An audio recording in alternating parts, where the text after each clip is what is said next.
paz e felicidade a todos. 太空朋友，您好，您吃饱未？有闲就来阮家坐。 Hello from the children of planet Earth. Hälsningar från en dataprogrammerare i den lilla universitetsstaden Esaka på planeten Jorden. Bonjour tout le monde. Hola y saludos a todos. 안녕하세요. Oiknis poteste chairete. Eirenikos prosphilus elelythamen philoi. सब लोगों ने मारो राम राम पहुँचे हमें अठे राजी खुशी हाँ तुम्हें उठे राजी खुशी रह जाए. تحياتنا للأصدقاء في النجوم. يا ليت يجمعنا الزمان. When you look up at the night sky filled with stars, do you ever wonder?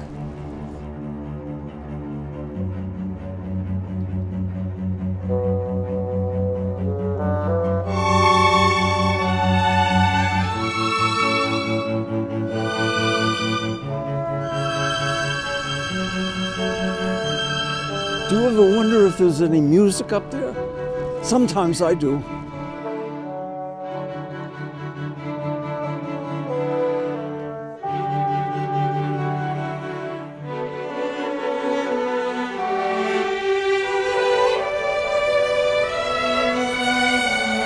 What would it sound like? Music bouncing off the stars.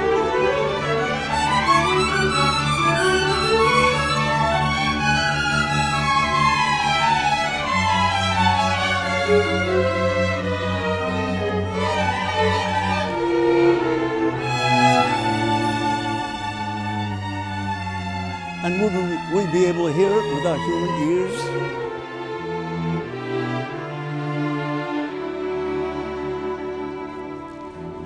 And then I get to thinking about those two Voyager ships that NASA sent out way back in 1977.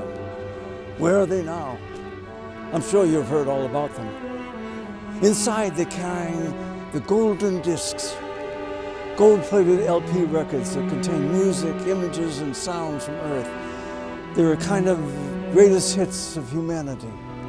A message in a bottle sent out to sea, hoping to find some form of intelligent life out there. Smart aliens, who would of course have a record player, and they would perhaps all be sitting around some kind of a fire with the extraterrestrial version of a martini and discover something about who we Earthlings are or were.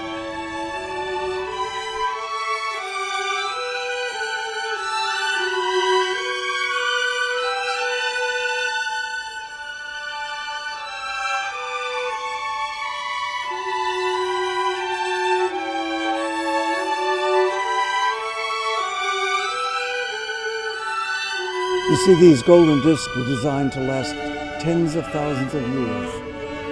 On them are recordings of traditional music from all over the world.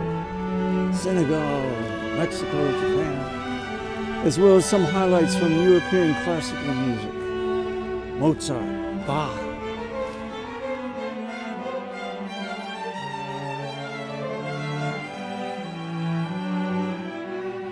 And Beethoven. The very last piece in these recordings is a sad, slow movement from a late Beethoven string quartet. I remember hearing it and thinking, what? This is how you're going to end our introduction to other life in the universe? Why did they choose this depressing dirge out of all the music in the world? I couldn't understand it at the time.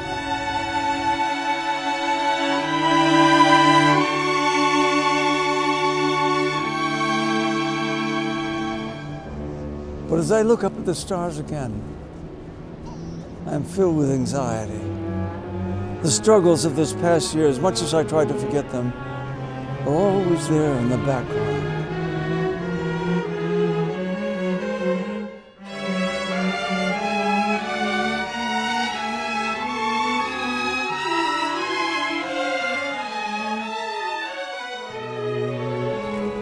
I try to remember that Beethoven string quartet that I heard years ago, but it escapes me. I'm no longer in the mood for the dramatic or triumphant Beethoven. I long for something quieter.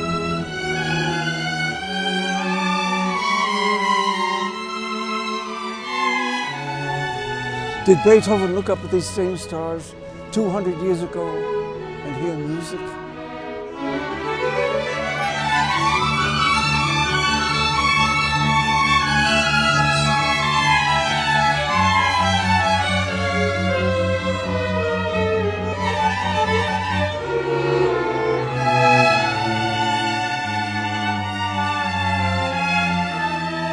As so many in the world struggle with isolation, I'm reminded of Beethoven's own struggle, encapsulated in one piece of writing.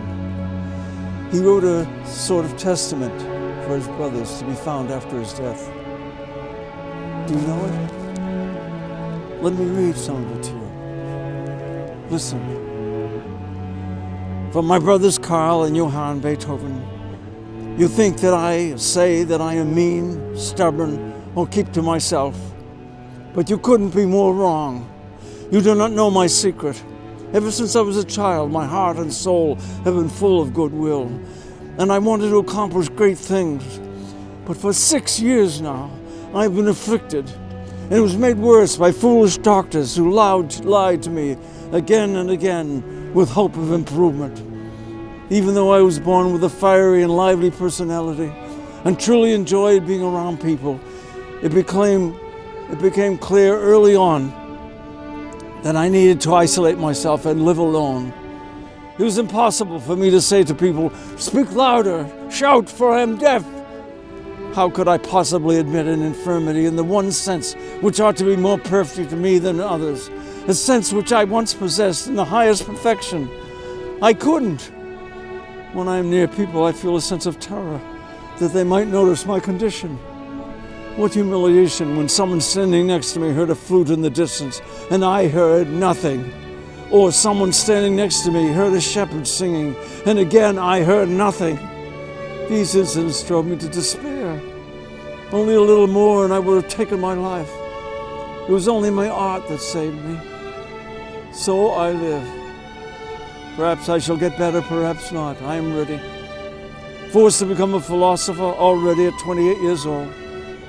Do not forget me when I am dead, for during my lifetime I often thought of you and how to make you happy. May you be. Ludwig van Beethoven, Heiligenstadt, October 6, 1802. He wished his brothers and perhaps all of us happiness. Are we happier now? Or are we struggling just as he did? As I look back up at the stars, I wonder.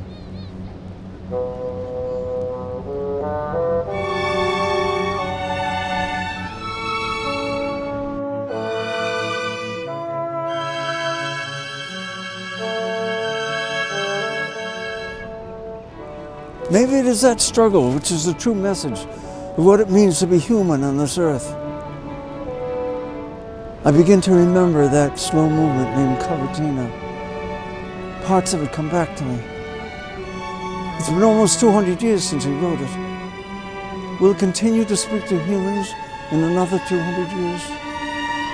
Who can say? But when I look up at the stars, at that incomprehensible infinity of darkness and light, if I listen carefully, it feels like I can just barely hear that Cavatina way out there telling other beings about our pain and about our ability to transcend that pain. Will those other life forms hear that in this music? The probability is slim that it will ever be found by anyone, let alone heard. But Beethoven, completely deaf, somehow heard it. Perhaps that Cavatina will travel hundreds of thousands of miles into space, only to be rediscovered by us humans once again, long after it has been forgotten. In the end, can it be that we sent it out more for ourselves than for anyone else? Perhaps we need this music more than anyone else out there in the universe.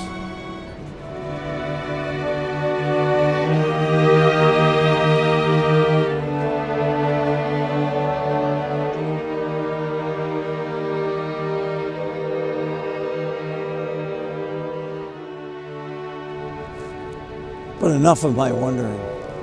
I should shut up and let you listen. Listen to this music which is still somewhere up there in the stars.